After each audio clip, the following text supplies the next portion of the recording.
Kompas TV. Saudara, setelah laporannya soal dugaan pencemaran nama baik di Polda Metro Jaya naik ke tingkat penyidikan, Presiden ke-7 Jokowi secara terbuka mengungkapkan kecurigaannya di balik serangan kasus ijazah hingga upaya pemaksulan Gibran.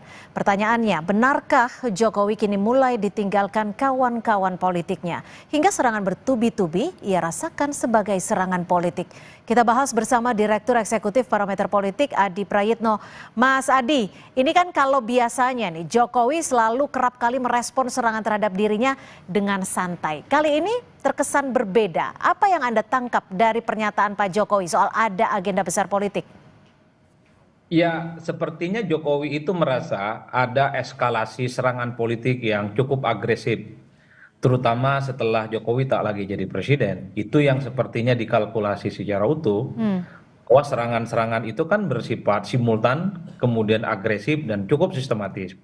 Misalnya kalau kita agak sedikit flashback ke beberapa waktu yang lalu sebelum persoalan ijazah, kan misalnya ada sejumlah pihak yang menggugat soal mobil SMK yang dinilai bagian dari janji politik Pak Jokowi. Setelah itu juga soal ijazah dan kemudian misalnya merembet terkait dengan isu pemakzulan.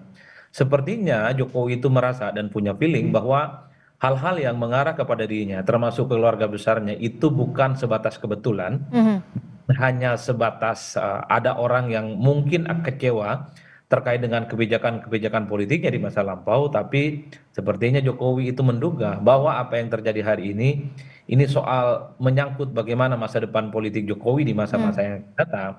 Yang bisa ditangkap oleh publik adalah per hari ini misalnya Jokowi selalu diperhitungkan sebagai salah satu sosok yang dinilai bahwa endorsement dan dukungan politiknya terkait dengan politik di 2029 dan setelahnya itu kan masih dianggap cukup sakti, masih dianggap cukup kuat. Oleh karena itu, kalau semua legacy reputasi politik Jokowi itu dinodai dengan isu-isu yang berkembang, dengan tuduhan-tuduhan yang berkembang, tentu dikhawatirkan endorsement, statement-statement Jokowi, dukungan Jokowi itu dianggap tidak ada gunanya dan dianggap tidak efektif.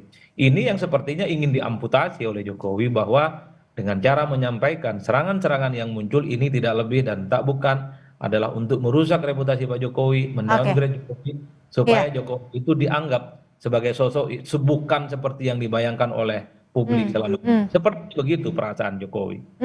Kalau kita bicara soal Jokowi menyampaikan pernyataannya ke wartawan, itu adalah perasaan politiknya. Apakah ini pertanda bahwa Pak Jokowi juga merasa ditinggalkan oleh kawan-kawan politiknya? Ya kalau mau jujur sebenarnya secara tidak langsung Jokowi dalam banyak hal menangkis secara langsung serangan-serangan yang bertubi-tubi datang. Dulu waktu jadi presiden ya saya kira kalau tidak ada PDIP kan banyak partai politik yang pasang badan.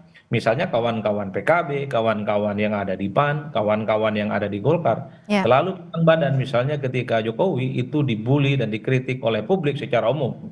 Bahkan ketika Jokowi misalnya berhadapan-hadapan dengan PDIP karena efek pecah kongsi di akhir kekuasaannya, begitu banyak partai politik yang pasang badan dan memberikan pembelaan politik per hari ini, terutama setelah Jokowi tak lagi jadi presiden, satu-satunya yang cukup setia memberikan pembelaan kepada Jokowi adalah sejumlah relawan, dan relawan itu orangnya itu-itu saja. Dan sangat kelihatan sekali tampilan ke publiknya agak sedikit kewalahan menghadapi para jubir yang selama ini cukup aktif memberikan serangan ke Jokowi. Maka tidak mengherankan kalau Jokowi pada akhirnya juga harus secara langsung menghadapi serangan-serangan itu. Maka tidak mengherankan kalau kita iris satu persatu. Jokowi kan memberikan tanggapan misalnya terkait dengan pemakzulan. Jokowi juga memberikan tanggapan terkait dengan ijazah. Jokowi juga memberikan tanggapan terkait dengan SMK dan seterusnya. Itu artinya apa? Per hari ini Jokowi memang kehilangan begitu banyak para pendukungnya. Termasuk partai-partai yang bergabung di koalisi yang dulu dikatakan atau bisa dikatakan cukup dekat dengan Pak Jokowi.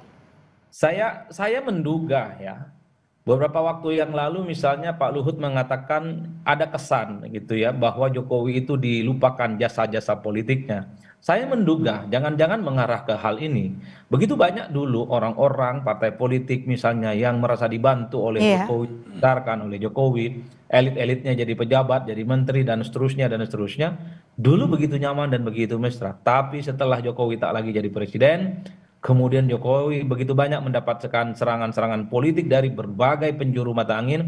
Orang-orang yang dulu sempat memberikan dukungan politiknya bersama dengan Jokowi tak lagi memberikan pembelaan apapun. Hmm, hmm, Inilah yang kemudian terjadi pada realitas hari ini. Tapi oke. satu hal yang ingin saya katakan bahwa dalam sistem presidensialisme multipartai itu tak ada namanya yang disebut dengan koalisi permanen. Oke, Karena koalisi itu didasarkan atas kepentingan, terutama kepentingan terhadap kekuasaan. ya, Setelah kekuasaan berakhir, kepentingan itu berakhir pula. Dan ya, ini yang terjadi bagi partai-partai yang dulu bersama dengan Jokowi. Setelah oke, Jokowi berakhir, ya. partai-partai itu mencari tuan Dan baru. itulah realita yang terjadi saat ini menurut perspektif Anda ya. Baik, terima kasih Mas Adi Praitno, Direktur Eksekutif Parameter Politik atas perspektifnya sore hari ini. Selamat sore Mas Adi. Selamat sore.